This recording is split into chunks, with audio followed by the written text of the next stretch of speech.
ፊልምና ክትጅምር ከላ ሓንቲ ኣዶ ብጸልማት ወዲ ሓቑፋ ለንደን ኣብ ዝርከብ ጎደና በይና እንዳኸደት ንርኢ። ድሕሪ ንእሽተይ ጉዕዞ ድማ እዛ ኣዶ ኣብ ሓደ መሐብሐቢ ህፃናት ዝርከበሉ ቦታ ትበጽሕ እሞ ነዚ ዋላ ሓደ ዘይፈልጥ ናጽላ ወዳ ብጣስ ወረቐት ሒዛ ሓዲጋቶ ትኸድ። ብድሕሪኡ ናይ ፊልምና ትርኢት ተቐይሩ ድሕሪ 12 ዓመታት እቲ ቆልዓ ጎቢዙ ምስ መሓዙቱ እንዳተፃወተ ንሪኦ። እዞም ኣብዚ መሐብሐቢ ህፃናት ዝነብሩ ቆልዑ ካሊእ ስድራ ስለ ዘይብሎም ነንባዕሎም ብፍቕርን ስኒትን ተኸባቢሮምን ተሓላለዮምን እዮም ዝነብሩ። እታ ናይዚ መሐብሐቢ ህፃናት ሓላፊት ከዓ ኣዝያ ጨካን ስለ ዝኾነት ኩሎም እዮም ዝፈርሕዋ። ፒተር እውን ከም ኩሎም ቆልዑ ነዚ ሓላፊት ዝፈርሓ ክኸውን ከሎ እንተኾነ ግን ኣዝዩ ህልኸኛ ስለ ዝኾነ ብዝሰርሖም በደላት ኩሉ ግዜ እዩ ዝቕፃዕ። ካብ ዕለታት ሓደ መዓልቲ ፒተር ኒፕስ ምስ ዝተባሃለ መሓዝኡ ክዕልል ከሎ ኣብዚ መሐብሐቢ ህፃናት ህይወት ከባድ ንኽትከውንን ብተወሳኺ እውን ንኽጠምዩ ትገብሮም ዘላ እዛ ሓላፊት ምዃኑ ይዛረብ። ብተወሳኺ ድማ ብዙሓት ቆልዑ ካብዚ መሐብሐቢ ህፃናት ዝጠፍኡ ክኾኑ ከለዉ ፒተር እዞም ቆልዑ ዝጠፍኡ ዘለዉ ብድልየት ናይቲ ሓላፊት እዩ ኢሉ እዩ ዝኣምን። ብድሕሪኡ ናይ ጀርመን ኣውሮፕላናት ንለንደን ክድብድባ እየን ዝብል ወረ ስለ ዝተሰምዐ ኩሎም ቆልዑ መከላኸሊ ገይሮም ናብ ጉድጓድ ክኣትዉ ከለዉ ፒተርን ኒፕስን ግን ተሓዊኦም ንድሕሪት ይተርፉ። እዞም ቆልዑ እዛ ነፃነት ተጠቒሞም ድማ ናብ ናይ ሓላፊኦም ቤት ጽሕፈት ብምእታው ኩሉ ኣቑሑታ ክፍትሽዎ ይጅምሩ እሞ ይኹን እምበር ዝኾነ ይኹን ሓበሬታ ክረኽቡ ይከኣሉን። ኣብቲ ኦፊስ ግን ሓንቲ ፍልይቲ ቅርፂ ይረኽቡ እሞ ንዓኣ እንዳተፃወቱ ከለዉ ኣጋጣሚ ኣፋፌት ከም ዘለዋ ስለ ዝረኣዩ ከፊቶም ናብ ውሽጢ ይኣትዉ። ናብ ውሽጢ ምስ ኣተዉ ድማ ከምቲ ንሶም ዝጥርጥርዎ ዝነበሩ ዝተሓብአ ኣዝዩ ብዙሕ ገንዘብ ሪኦም ይግረሙ። ኣብኡ ተሓቢኦም ካብ ዝነበሩ ደብዳቤታት ኣልዒሎም ከንብቦ ከለዉ ድማ 34 ተምሃሮ ካብዚ ቦታ ከም ዝጠፍኡ ዝሕብር ወረቐት ይረኽቡ።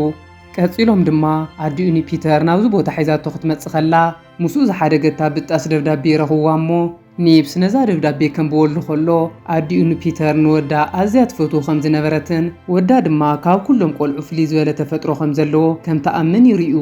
ኣብዚ እዋን ግን ናይ ጀርመን ነፈርቲ ነቲ ቦታ ደብዲበን ይኸዳ እሞ እቲ ሓላፊት ንኩሎም ተምሃሮ ክትሪኦም ከላ ፒተርን ኒፕስን ስለ ዘይነበሩ ሓደ ሕማቕ ነገር ይገብሩ ከም ዝህልው ተረዲኣ ናብ ቤት ጽሕፈታ ትኸድ። ብዝገርም መልክዑ ድማ ክልቲኦም ክርከብ እዩ ኢላ ገሚታቶ ዘይትፈልጥ ምሽጥራት ረኺቦም ኒፕስ ንፒተር እታ ደብዳቤ እንዳንበበሉ ትረኽቦም እሞ ንፒተር ካብ መሓዝቱ ዝኾነ ፍልይ ዝበለ ነገር ከም ዘይብሉን ኣዝዮም ረበሽቲ ስለ ዝኾኑ ድማ ንክልቲኦም ዝፈትዎም ሰብ ከም ዘየለ ትነግሮም። ቀፂላ ድማ ኣብዚ ቦታ ስለ ዝረኸበቶም ኣዝያ ተቆጢዓ ኣብዚ ንእሽተይ ዕድሚኦም ክሰርሕዎ ዘይግባእ ከበድቲ ስራሕቲ ንኽሰርሑ ትእዝዞም። ኣብ መወዳእታ ድማ ምሸት ክድቅሱ ከለዉ ፒተር ንኒፕስ እቲ ብዙሕ ገንዘብ እቲ ሓላፊት ነቶም ቆልዑ እንዳሸጠት ዝረኸበቶ እዩ ዝኸውን እንዳበለ እንዳተዛርቦ ከሎ ሃንደበት ፍሉይ ክእለት ዘለዎም ጋንግስተራት ኣብ ገመድ ተንጠልጢሎም ብዚንጎ ብምእታው ቆልዑ እንዳሰረቁ ንላዕሊ ክስወሩ ይጅምሩ። ኣብዚ እዋን እቶም ሸፋቱ ንኒፕስ ክወስድዎ ከለዉ ፒተር ግን ዝገበረ ገይሩ ናብ ትሕቲ ዓራት ኣትዩ ይሕባእ። ቀፂሉ ድማ ታሕቲ ቀስ እናበለ ክኸይድ ይጅምር እሞ ኣብ መወዳእታ ዳጉየ ካብቲ ክፍሊ ወፂኡ ይምልጥ። ብዘሕዝን መልክዑ ግን እታ ናይ ዝመሐብሐቢ ህፃናት ሓላፊት ኣብ ኣፋፌት ትጸንሕ እሞ ምስዞም ሸፋቱ ተማኺራ ዝገበረቶ ተግባር ስለ ዝኾነ ንፒተር ወቂዓ ንድሕሪት ትመልሶ። ሽዑቶም ሸፋቱ ንፒተር እውን ይወስድዎ እሞ ፒተርን ኒፕስን ምስ ካልኦት መሓዙቶም ብምዃን ናብ ሓንቲ ዓባይ ነፋሪት ይፀዓኑ። ኣብዚ እዋን ግን ኒፕስ ካብታ ነፋሪት ዘሊሉ ናብ ናሕሲ ክወድቕ ከሎ ፒተር ክዘልል ክብል ግን እታ ነፋሪት ተላዒላ ካብቲ ዝፈትዎ መሓዝኡ ተፈልዩ ይኸድ። እታ ነፋሪት ጉዕዞ ምስ ጀመረት ሓይሊ ኣየር እንግሊዝ ንናይ ጀርመን ነፈርትን ክወቅዕ ይፍትን ስለ ዝነበረ እዛ ነፋሪት ድማ ናይ መን ምዃና ስለ ዘይትፍለጥ ንኽወዓ ይፍትን። እንተኾነ ግን ዕድል ገይሮም ዋላ ሓደ ኸይኮኑ የምልጡ እሞ ኣብ መወዳእታ ኒዘርላንድስ ናብ ዝተባሃለ ኣስማታዊ ሰማይ ይበጽሑ። እኒ ፒተር ድማ ኣብ ህይወቶም ክሳብ ሎሚ ከምዚ ዓይነት ቦታ ሪኦም ስለ ዘይፈልጡ ኣዝዮም እንዳተገረሙ ከለዉ ኣብ መወዳእታ ብዙሓት ሰባት ናብ ዘለውዎ ማዕድን ዝወፀሉ ቦታ ይበጽሑ። ናይዚ ቦታ ሓላፊ እዚ ንሪኦ ዘለና ጸሊም ጭሕሚ ዘለዎ ወዲ ክኸውን ከሎ እዚ ወዲ ንኒ ፒተር ምስ መፁ ናብ ቅድሚት ወፂኡ እንኳዕ ናብ ፌር ደሴት ማዕድን ዝወፀሉ ቦታ ብሰላም መጻኹም ብምባል ይቕበሎም። ወሲኹ ድማ ኣብዚ ቦታ ብህይወት ክነብሩ ተደልዮም ጠንኪሮም ክሰርሑ ከም ዘለዎምን እዚ ቦታ ጠንኪሩ ዝሰርሐ ዝሽለመሉ ጠንኪሩ ዘይሰርሐ ግን ብህይወት ክነብረሉ ዘይኽእል ቦታ ምዃኑ ይነግሮም። ፒተር ካሊእ መማረፂ ስለ ዘይብሉ ጠንኪሩ ንክሰርሕ ወሲኑ ስራሕ ይጅምር እሞ ኣብዚ ቦታ ኣብ ዝተፈላለዩ ናይ ዕድመ ደረጃ ዝርከቡ ወለዲ ዘይብሎም ሰባት ከም ዘለዉ ይፈልጥ። ፒተር ነዚ ቦታ ሓድሽ ስለ ዝኾነ ናብ ብዙሓት ሰባት እንዳኸደ ክሓትት ከሎ ኣብ መጀመርያ ዝረኸቦ ወዲ ብዙሕ ክዛረብ ከም ዘይብሉ እንተኾነ ግን ብዙሕ ክሰርሕ ከም ዘለዎ ይነግሮ።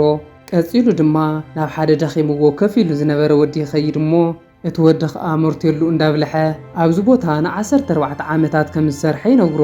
ኣብ መወዳእታ ግን እዚ እውን ብዙሕ ክዕልል ከም ዘይብሉ ነጊርዎ ሓዲግዎ ይኸይድ እሞ ፒተር እውን ኣብ ጎኑ ኮይኑ ክሰርሕ ይጅምር። ብዝገርም መልክዑ ፒተር ጎ እንዳኳዓተ ከሎ ኣብዚ ቦታ ኣዝዩ ክባር ዝኾነ ኣልማዝ ይረክብ እሞ ብዘሕዝን መልክዑ ግን እተው ጥቕኡ ዝነበረ ወዲ ኣነ እየ ረኺበያ ኢሉ ይሕድጎ። ኣብዚ ቦታ ኸኣ ቆይቁ ይኹን ባእሲ ስለ ዘይፍቀድ ክልቲኦም ተታሒዞም ንኽቕፅዑ ይውሰዱ።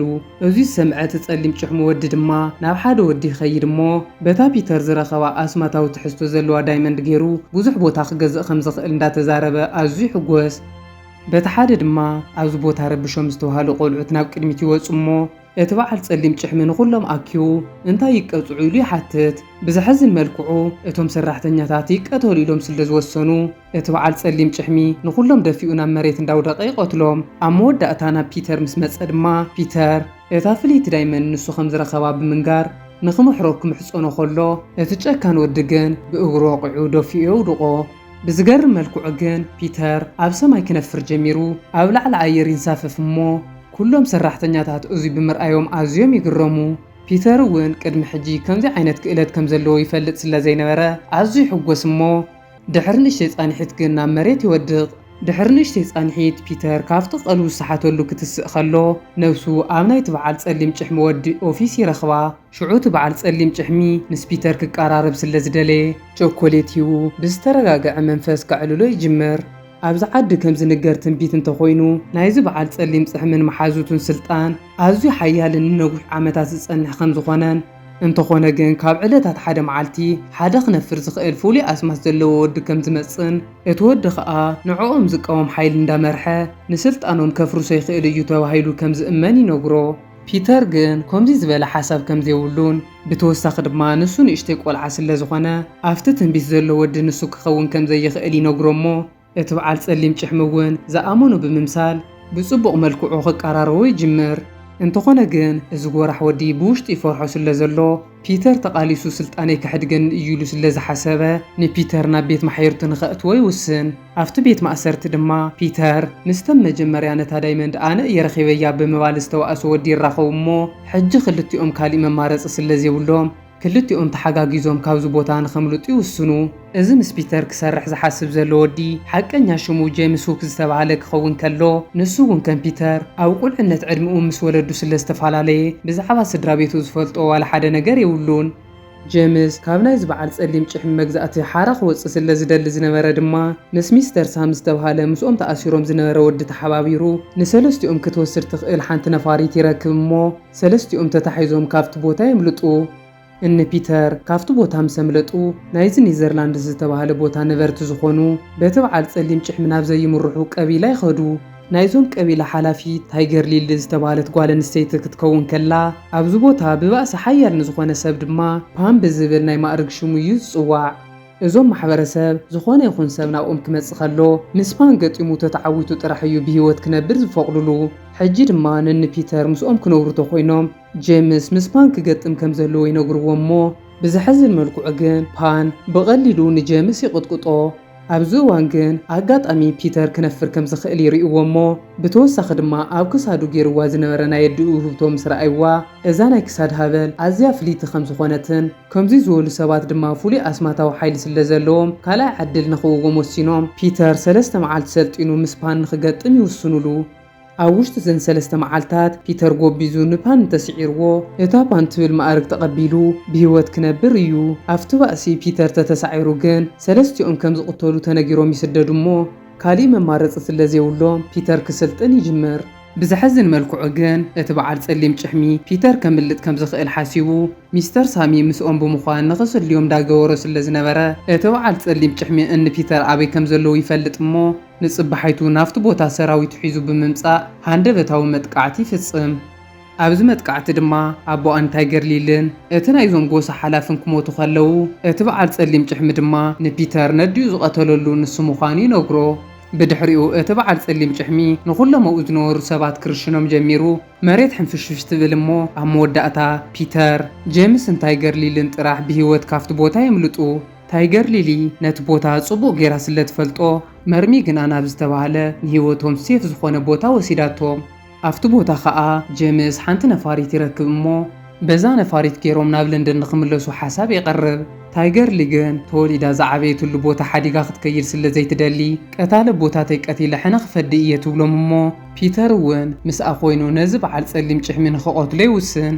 እቲ በዓል ጸሊም ጭሕሚ ግን ብዙሕ ኣስማታዊ ዳይመንድ ስለ ዘለዎ ዝገበረ ገይሩ ንፒተር ዘለዎ ቦታ ይፈልጥ እሞ ናብኦም ብምምጻእ ንኽልቲኦም ኣሲሩ ከሳቅዮም ይጅምር። ፒተር ታይገር ሊሊ ተኣሲሮም ከለዉ ኸኣ ሓንቲ ጽምብላሊዕ ትመስል ቲንከርቤል ዝተባህለት ነፋሪት እንስሳ ትመጽእ እሞ ንፒተር ዝገበረ ገይሩ ካብ ዝጨሓመ ወዲ ክሕባእ ከም ዘለዎ ትነግሮ።